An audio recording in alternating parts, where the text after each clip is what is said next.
உன் கூடவே தான் இருப்பேன். Good bye.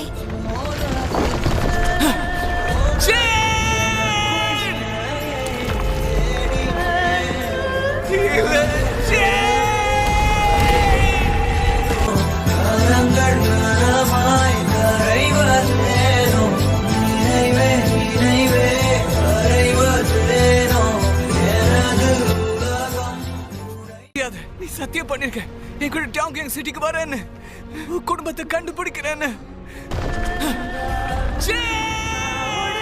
போயிருந்தாலும்